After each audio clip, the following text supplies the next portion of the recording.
से दूर करे वो पुण्य कितना बुरा, और जो पाप कर्म का उदय हमें भगवान के निकट जाए वो पाप कितना अच्छा। जैसे कि हालांकि सभी पाप से डरते हैं और पुण्य से प्रेम करते हैं, लेकिन पुण्य हमको दूर ले जाता है प्रभु से और पाप हमें प्रभु के निकट चला जाता है। मांगे तो क्या मांगे। बहुत बढ़िया।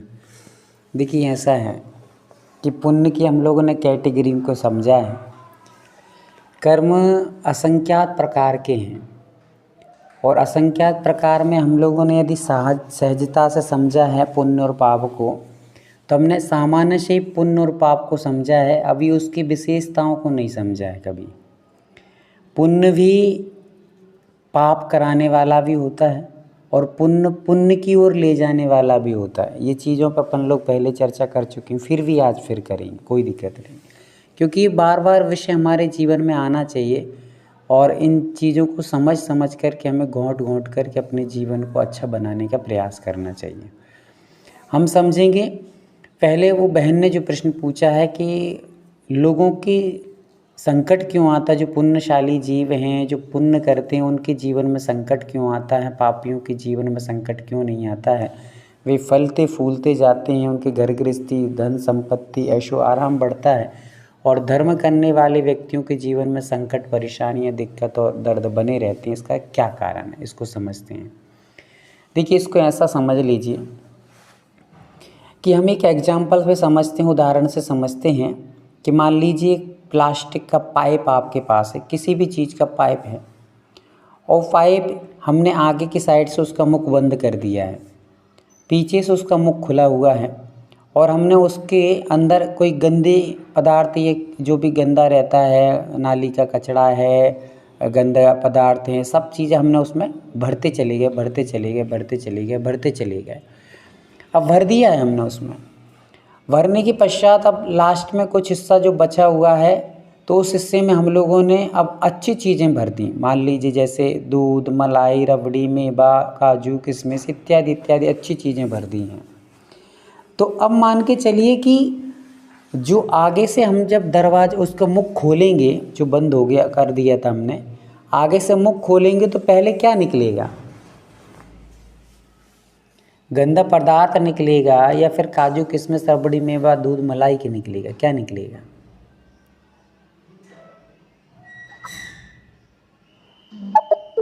कचरा निकलेगा। हाँ, गंदगी निकलेगी ना।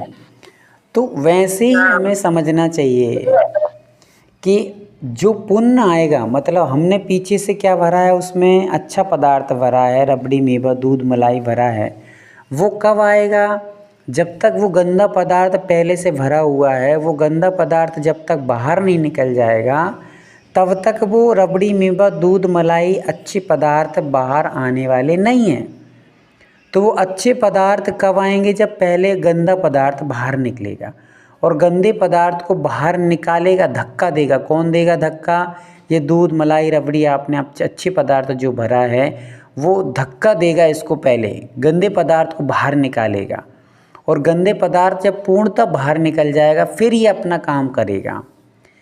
वैसे ही धर्मात्मा जीव जो पूजन करते हैं, सामायिक करते हैं, स्वाध्याय करते हैं, प्रतिक्रमण करते हैं, इत्यादि धर्म क्रियाओं में निरंतर लगे हैं, वो धर्म जो कर रहे हैं, वो पुण्य जो कर रहे हैं, वह पुण्य अब पीछे से भर रहा है, आगे से क्या है, हमारा पाप है। तो वो पुण्य कब उदय में आएगा? पहले वो पाप को बाहर निकालेगा, वो धक्का दे दे करके, बार बार प्रेशर दे दे दे करके पहले पाप को बाहर फेंकेगा, और जब पाप बाहर निकल जाएगा फिर वो पुण्य उदय में आएगा। क्योंकि पुण्य और पाप एक साथ नहीं रह सकते, या तो पुण्य रहेगा या पाप रहेगा। तो पुण्य कब आएगा? पहले वो पाप को बाहर फेंकेगा। पुण्य का शत्रु कौन है? पाप है, और पाप का शत्रु कौन है? पुण्य। तो जहाँ पुण्य आना चाहेगा तो वो अपने शत्रु को पहले बाहर निकालेगा। वैसे ही हम जो पुण्य करते हैं, पूजन पाठ आदि करते हैं, उससे जितना तीव्रता से पाप पुण्य बढ़ता है, वो पुण्य उतनी तीव्रता से पहले पाप की सफाई करता है, पाप को निकालेगा, पाप को साफ करेगा, फिर अपना वर्चस्व दिखाएगा कि अब हम उदय में आएंगे, अब हमारा वर्चस्व रह गया। शत्रुओं को भगा करके फिर राजा अपना राज्य स्थापित करता है। वैसे ही पुण्य हमारा स्थापित कब होगा, जब तक पाप को पूर्णतः साफ नहीं कर देगा, भगा नहीं देगा, दूर नहीं कर देगा, तब तक वो उदय में नहीं आएगा। तो पुण्यशाली जीव जितना जितना पुण्य करेंगे उतना उतना उनका पाप का उदय तीव्रता से आएगा, क्योंकि वो पुण्य पाप को धक्का दे दे के बाहर निकालेगा। एक और उदाहरण समझिए कि जैसे हमने नीचे से गैस जला दिया और ऊपर हमने तपेली रख दी, उसमें दूध भर दिया है और हमने गैस को तेज़ी से जला दिया, तो गैस जल रहा है, जल रहा है, जल रहा है, जल रहा है, जल रहा है।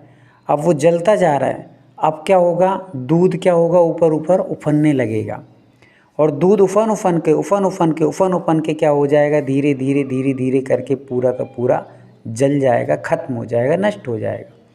उस दूध के जलने के बाद क्या शेष बचेगा, प्रश्नकर्ता बताएंगे क्या बचेगा शेष।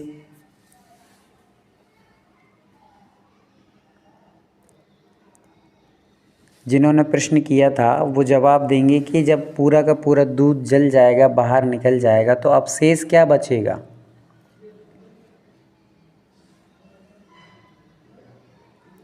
आग ही आग बचेगी कि नहीं बचेगी। जो गैस नीचे जल रहा है वो आग ही आग बचेगी, मात्र सब कुछ जल जाएगा, आग आग जलती रहेगी और जो दूध था वो खत्म हो जाएगा। वैसे ही जो लोग अभी क्या कर रहे हैं, पाप कर रहे हैं, उनको अंदर क्या जल रही है, आग जल रही है।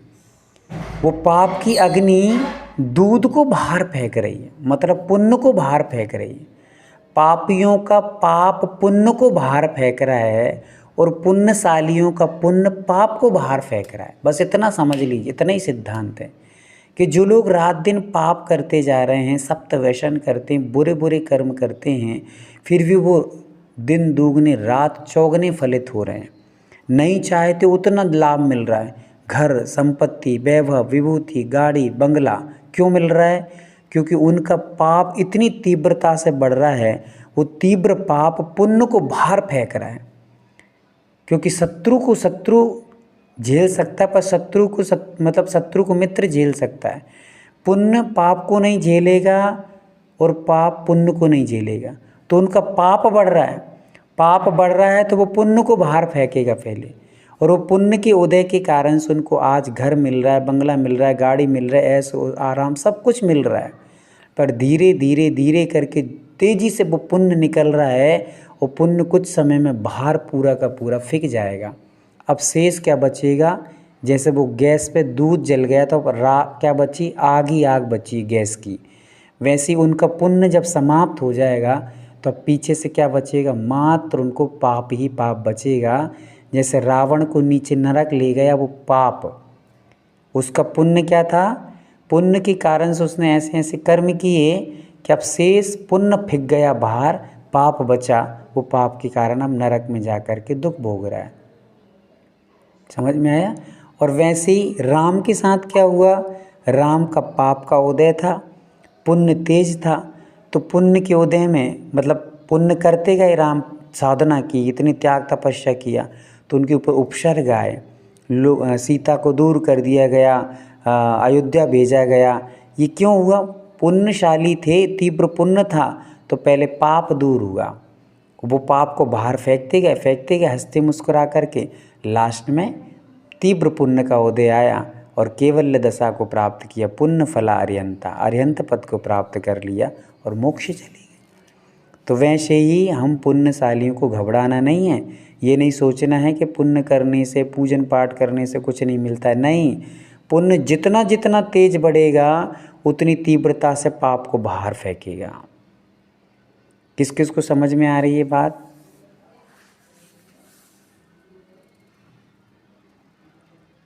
हाँ, तो इसलिए घबराना नहीं है। आप पुण्य करेंगे तो वो पुण्य सबसे पहले पाप को बाहर फेंकेगा, और पाप जैसे जैसे बाहर हो जाएगा तो आपका पुण्य फिर उदय में आएगा। इस भव में भले ही आपको लग रहा है कि हमने पूजा की, सामाई किया, स्वाध्याय की, माला फेरा सब कुछ किया, पर हमारे इतने दुख संकट घर में बने हैं, पीड़ाएं बनी हैं, रोग शोक बने हैं, मत घबराइए। ये पुण्य आज का किया पुण्य कल कल मतलब अगले भव में या आगे चल के ये पाप दूर हो जाएगा, आगे चलकर भरपूर देने वाला है, भरपूर। क्योंकि देव शास्त्र गुरु के सम्मुख होकर, निकट होकर के जो तीव्र भावनाओं से पुण्य कमाया है, वो आपको देव शास्त्र गुरु की सन्निधि के साथ